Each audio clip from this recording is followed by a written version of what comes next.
தற்போது நடைபெறக்கூடிய எஸ்ஐஆர் வெறுமனே வாக்காளர் பட்டியலை உறுதிப்படுத்தக்கூடிய ஒன்று மாத்திரம் இல்லை, RSSின் மறைமுகமான திட்டம் தான் இது. இந்தியா முழுவதும் வாக்காளர் பட்டியலில் இருந்து பெயர் நீக்கம் செய்யப்பட்டவர்களை குடியுரிமையற்றவர்களாக்கி அவர்களை அகதி முகாம்களில் அடைத்து வைக்கக்கூடிய நிலை எதிர்காலத்தில் ஏற்படும். இதெல்லாம் வெறும் கற்பனை கிடையாது, யூகம் கிடையாது. இதான் 20 வருஷத்துக்கு பின்னால் நடக்க போகுது. இதெல்லாம் ஏன் RSS செய்யறா அப்படின்னு சொன்னா, இந்த கான்ஸ்டிடியூஷன் தர்ற அனைவரும் சமம், அனைவருக்கும் வாக்குரிமை என்கிற இந்த சமத்துவத்தை சிதைப்பது அவர்களின் நோக்கம். இவங்க வீசக்கூடிய எலும்பு துண்டுக்கு, ஏன்னா இன்னைக்கு அப்படித்தானே ஆள் பிடிக்கிறாங்க. எல்லா இடங்களையும் நீங்க பாத்தீங்கன்னா விரல் விட்டு எண்ணக்கூடிய ஒருத்தர் 2 பேர் இவங்க வீசக்கூடிய அந்த எலும்புக்கு ஆசைப்பட்டு செல்பவர்களை தவிர உண்மையாக முஸ்லீம்களாக இஸ்லாமியராக செயல்படக்கூடியவர் கண்டிப்பாக என்ன செய்ய மாட்டாங்க. இதில் இணைய வாய்ப்பே இல்லை. என்ன அண்மையில் மோகன் பகவத் இவர் யார் என்று சொன்னால் RSS என்று சொல்லக்கூடிய அந்த அமைப்புடைய தலைவராக செயல்படுகிறார். இவர் பேசக்கூடிய சந்தர்ப்பத்தில் என்ன சொல்றார் அப்படின்னா, இஸ்லாமியர்களும் கிறிஸ்துவர்களும் RSSில் இணையலாம், சாதி மத அடையாளங்களை விட்டுவிட்டு இந்த அமைப்பில் இணையலாம் என்று மோகன் பகவத் ஒரு சாத்தியமில்லாத ஒரு தகவலை அவர் சொல்லி, அந்த தகவல் செய்தி ஊடகங்கள் வாயிலாக மக்களை அடைந்திருக்கிறது. அப்ப இவர் சொன்ன இந்த ஒன்று பொதுமக்கள் பார்வையில் என்ன இருக்குன்னு பார்த்தீங்கன்னா, தேர்தல் நேரம் வந்துட்டாலே பொதுவாக அரசியல்வாதிகள் பல்வேறு யுக்திகளை கையாளுவார்கள். ஆனால் தேர்தல் நேரங்கள் நெருங்கிவிட்ட இந்த நேரத்தில் இப்பதான் நம்ம எல்லாரும் ஒன்று என்பது போன்றும், நீங்க எல்லாரும் வாங்க சேர்ந்து பயணிக்கலாம் என்று சொல்வது மாதிரியும் தேர்தல் கால நடிப்பாக இது இருக்கலாம் அப்படின்னு ஒரு கருத்து மக்களிடத்தில் இருக்கிறது. இதை தாண்டி RSS இஸ்லாமியர்கள் உண்மையான முஸ்லிம்கள் கண்டிப்பாக எந்த காலத்திலும் அவர்கள் இணைய மாட்டார்கள். அதில் எவ்விதமான மாற்றமும் அதில் எந்த விதமான எதிர்கருத்தும் இல்லை. அப்படிப்பட்ட ஒரு தெளிவான முடிவுகளில் இஸ்லாமியர்கள் முஸ்லிம்கள் இருப்பார்கள். விதிவிலக்கா இவங்க வீசக்கூடிய எலும்பு துண்டுக்கு, ஏன்னா இன்னைக்கு அப்படித்தானே ஆள் பிடிக்கிறாங்க. எல்லா இடங்களையும் நீங்க பார்த்தீங்கன்னா விரல் விட்டு எண்ணக்கூடிய ஒருத்தர் 2 பேர் இவங்க வீசக்கூடிய அந்த எலும்புக்கு ஆசைப்பட்டு செல்பவர்களை தவிர உண்மையாக முஸ்லீம்களாக இஸ்லாமியராக செயல்படக்கூடியவர் கண்டிப்பாக என்ன செய்ய மாட்டாங்க. இதில் இணைய வாய்ப்பே இல்லை. என்ன காரணம்னு பார்த்தீங்கன்னா, இவனுடைய சித்தாந்தம் என்ன, இவங்க கடந்து வந்த பாதை என்ன. இன்னைக்கு என்னவோ பொதுமக்களுக்கு நற்பணி மன்றமா நடத்துறாங்க, பொதுமக்களுக்கு சேவை செய்வதற்கு. இவங்க கடந்து வந்த அந்த இதெல்லாம் நீங்க பாத்தீங்க அப்படின்னா, இந்திய அரசாங்கத்தால் கிட்டத்தட்ட 3 தடவை இந்த RSS அமைப்பு என்பது தடை செய்யப்பட்டிருக்கிறது. இந்த ஒன்றை வச்சே நீங்க பாத்தீங்கன்னா போதும். இந்திய நாடு என்பது பன்முக தன்மை கொண்ட ஒரு நாடு.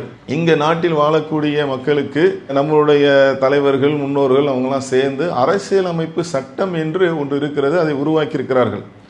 ஆனால் அதுக்குள்ளே இவங்க வரமாட்டாங்க. நாடு முழுக்க உள்ள மக்கள், அவங்களுடைய பிரதிநிதியாக இருக்கக்கூடிய தலைவர்கள், அவங்க எல்லாம் உட்கார்ந்து பேசி இந்த நாட்டில் உள்ள அனைத்து மக்களும் ஒற்றுமையாக வாழ வேண்டும், நல்ல விதமாக இந்த நாடு வளர்ச்சி பெற வேண்டும் அப்படிலாம் பேசி அதற்குரிய சட்டங்களை வகுத்து அரசியல் சாசன சட்டம் என்றது ஒன்றை உருவாக்கி அதில் இப்படி தான் செயல்படணும் ஒன்று இருக்குல்ல, அதுக்குள்ளே இவங்க வரமாட்டாங்க. என்ன காரணம்? இப்போ நாடு என்பது பன்முக தன்மை கொண்ட நாடு. இதில் இவங்களுக்கு என்ன சித்தாந்தம் அப்படின்னு பார்த்தீங்கன்னா, அவர் சொல்லும் போதே என்ன சொல்றாங்க, நீங்க ஒரு இந்திய தாயின் மகனாக வாங்க, ஜாதிகளை மதங்களை விட்டு விட்டு வாங்க. அப்படின்னால என்ன அர்த்தம்? People with different denominations, Muslims, Christians, of any denomination, they can come to Sangha. Keep your separateness out. Your speciality is welcome. But when you come inside Shaka, you come as son of Bharat Mata. முஸ்லீமா இருக்கக்கூடாதான், யாரும் வரமாட்டாங்கன்னு வைங்க. முஸ்லீமா இருக்கக்கூடாதான், கிறிஸ்தவங்களா இருக்கக்கூடாதான். அவங்க என்ன கொள்கை கோட்பாடில் இருக்கிறாங்களோ அந்த ஒன்றை ஏற்றவராக வர வேண்டும் என்று இவர் சொல்றார். அப்ப இதுல இருந்தே அவங்களுடைய கடும் போக்கு என்பது நம்ம அறிந்து கொள்ளலாம். இவங்களுடைய தன்மையே இவ்வாறு உள்ளதுதான். அதனால தானே தடலம் பண்ணியிருக்கிறாங்க. நம்ம நாட்டுடைய பன்முகத்தன்மை என்பது அனைத்து மக்களும் அனைத்து உரிமைகளும் இருக்கிறது. அவங்க எதை விரும்புகிறார்களோ அந்த மதத்தை அவர்கள் பின்பற்றிக் கொள்ளலாம், அந்த சித்தாந்தத்தை அவர்கள் பின்பற்றிக் கொள்ளலாம். இந்த எந்த ஒன்றையுமே எடுக்காம இவர் என்ன செய்யறாரு, மோயம்போக்காக எல்லாரும் வந்துருங்க. இதுல இன்னும் நிறைய கேள்வி என்ன வருதுன்னு பார்த்தீங்கன்னா, முஸ்லீம்கள் மற்றவர்கள் வரமாட்டாங்க, அதில் அவர் வாங்கன்னு கூப்பிட்றாரு, அது அவர் பக்கம் இருந்தாலும் இங்கே உள்ள மக்கள் இருக்காங்கல்ல, இப்போ இவங்க யாருக்காக நாங்கள் பாடுபடுறோம், யாருக்காக அவங்க நாங்கள் செயல்படுறோம் அப்படிலாம் சொல்லும் பொழுது இந்து மக்கள் நலன் குறித்தெல்லாம் இவங்க பேசுவாங்க. அப்போ இங்கே உள்ள இந்து மக்கள் அவங்களுடைய நிலையை என்னன்னு பார்த்தீங்கன்னா, ஒரு தலித் சகோதரர் இருக்கிறார். இவங்க சொன்ன மாதிரி சரி நான் ஒரு இந்திய தாயின் ஒரு மகனாக வருகிறேன் அப்படின்னு சொல்லி வராருன்னு வைங்க. RSSஐ சார்ந்தவங்களாம் அவர் கீழே நின்று வேலை பார்ப்பாங்களா? மோகன் பகத்லாம் வந்து அவர் கீழே நின்று வேலை செய்வாரா? சரி எல்லாத்தையும் விட்டுட்டு வராங்க இப்படின்னு ஒரு தலித் சொல்றாரு. வராரு, வந்துட்டா உள்ள கூட சேர்க்க மாட்டாங்களங்க. ஒரு சில ஆலயத்தில் என்ன செய்யறாங்கன்னு பார்த்தீங்கன்னா, நீ உள்ள கூட வரக்கூடாது. இப்படி அங்குள்ள சகோதரர்களுக்கே பல்வேறு உரிமைகள் மறுக்கப்படுகிறது. அவங்களுடைய நலன் பாதுகாக்கப்படவில்லை. மாட்டிறைச்சி வைத்திருப்பதாக சொல்லி தலித் சகோதரர்கள் அடித்துக் கொள்ளப்பட்டாங்களா இல்லையா? இந்த நாட்டில் தான் நடந்துச்சு, இந்தியாவில் நடந்துச்சா இல்லையா? அப்ப இவங்களுடைய யதார்த்த முகம் என்பது இந்த ஒண்ணுதான். ஆனா மக்களுக்கு மேம்போக்காக அப்படி காட்டுவதற்கு என்ன செய்யறாங்க, நீங்க வரலாம் போகலாம் அப்படின்ற மாதிரிலாம் என்ன செய்யறாங்க சொல்லக்கூடிய தகவலை நம்ம பார்க்கிறோம். அப்ப இவங்களுடைய கடும் போக்கு என்பது இந்திய அரசியலுடைய சாசனத்தை மதிக்காத தன்மை என்பது ஒரு பக்கம். நீங்கள் சாதாரணமாக பார்த்தா இன்னும் வந்து ஒரு ஒற்றுமையாக கூப்பிடுறாரு, நம்ம எல்லாரும் வந்து ஒன்றா இருந்தால் நல்லது தானே அப்படின்ற மாதிரி வந்து யோசிக்கலாம். ஆனால் அப்படிப்பட்ட தன்மை கொண்டவர்கள் இவர்கள் இல்லை.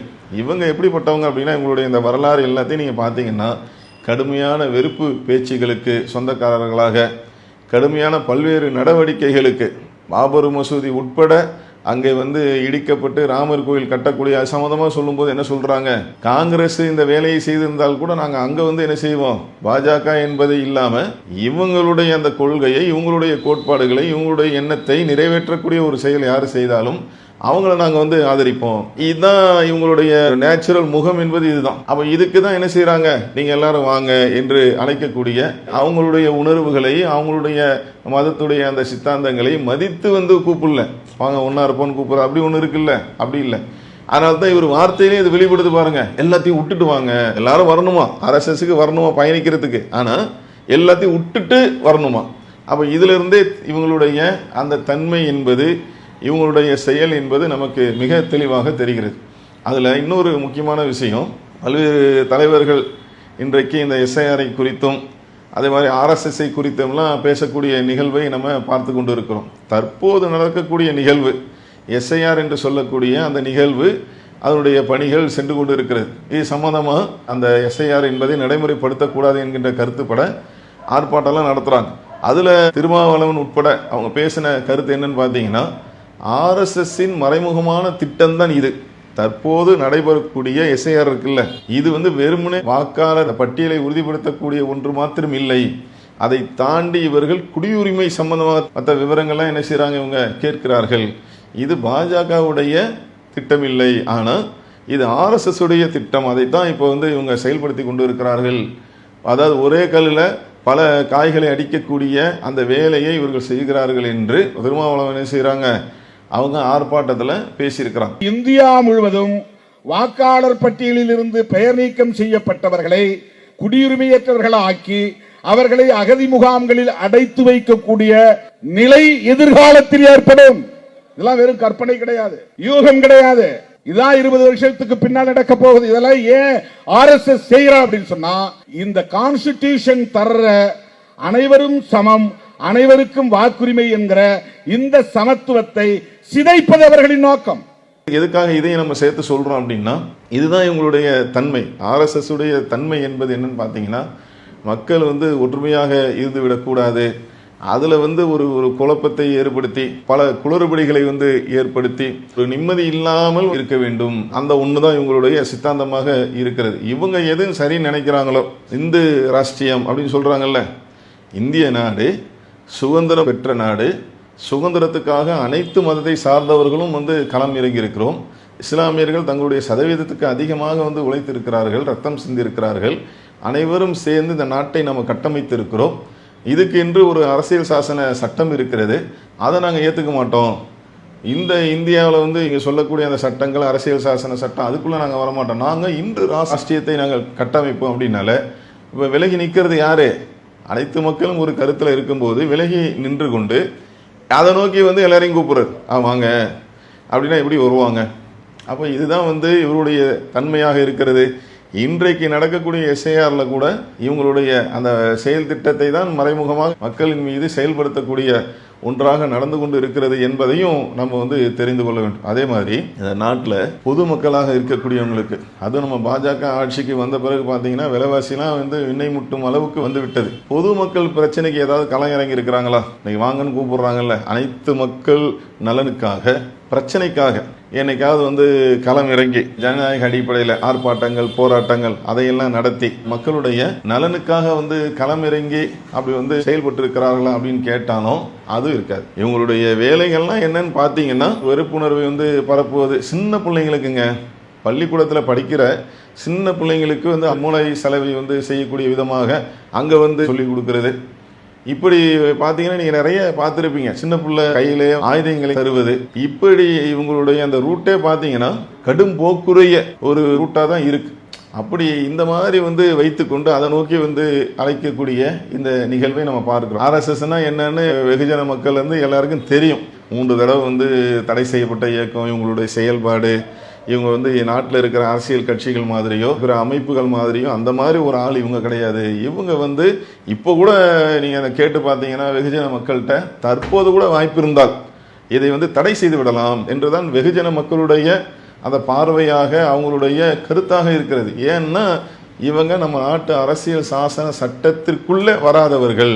இவங்க தனியாக இன்று ராஷ்டிரியம் அமைக்க போகிறோம் என்று சொல்லக்கூடிய நபர்களாக இருக்கிறார்கள். அப்போ இப்படிப்பட்ட ஆள் தான் வாங்க, அதுவும் எல்லாத்தையும் விட்டுட்டு வாங்க என்று பேசக்கூடிய அந்த காட்சியை நம்ம பார்க்கிறோம். அப்போ இதில் நம்ம பொதுமக்களாக இருக்கக்கூடிய நாம இவங்க எல்லா வகையிலையும் வருவாங்க. அவங்களுக்குரிய பயிற்சி என்னன்னா அந்த மாதிரிலாம் என்ன செய்வாங்க, வருவாங்க. ஆனால் நம்ம தான் என்ன செய்யணும், மிகுந்த கவனத்தோடு நாம் செயல்படக்கூடியவர்களாக இருக்க வேண்டும். இதில் கூட இந்த எஸ்ஐஆர் குறித்து கூட பார்த்தீங்கன்னா தமிழக முதல்வர் கூட சொல்கிறாங்க, இப்போ நாம் அனைவருமே ஒன்று சேர்ந்து இந்த எஸ்ஐஆரில் யாருடைய வாக்கும் பாதிக்கப்படாத அளவுக்கு பணியாற்ற வேண்டும், அதற்காக களம் இறங்க வேண்டும். ஒரு பக்கத்தில் சட்ட போராட்டங்கள் நடத்த வேண்டும், இன்னொரு பக்கத்தில் ஜனநாயக முறையில் போராட்டங்கள் நடத்த வேண்டும், இன்னொரு பக்கத்தில் ஏன்னா இந்த ஃபார்மெல்லாம் பார்த்தீங்க அப்படின்னா அதையும் ஸ்டாலின் அவங்களே சொன்னாங்க. இந்த ஃபார்மெல்லாம் பார்த்தீங்கன்னா படித்த மக்களுக்கே தலை சுத்துது, இடியாப்ப சிக்கல் என்றெல்லாம் கூட சொன்னாங்க. அந்த அளவுக்கு இருக்கு. இது குறித்து என்ன வெகுஜன மக்களுக்கு, படிப்பு அறிவில்லாத அந்த மக்களுக்கு, அந்த சகோதரர்களுக்கு நம்ம விழிப்புணர்வு ஏற்படுத்தக்கூடிய வேலையை செய்ய வேண்டும் என்றும் முதலமைச்சர் சொல்லியிருக்கிறான் எக்ஸ்தல பதிவில்.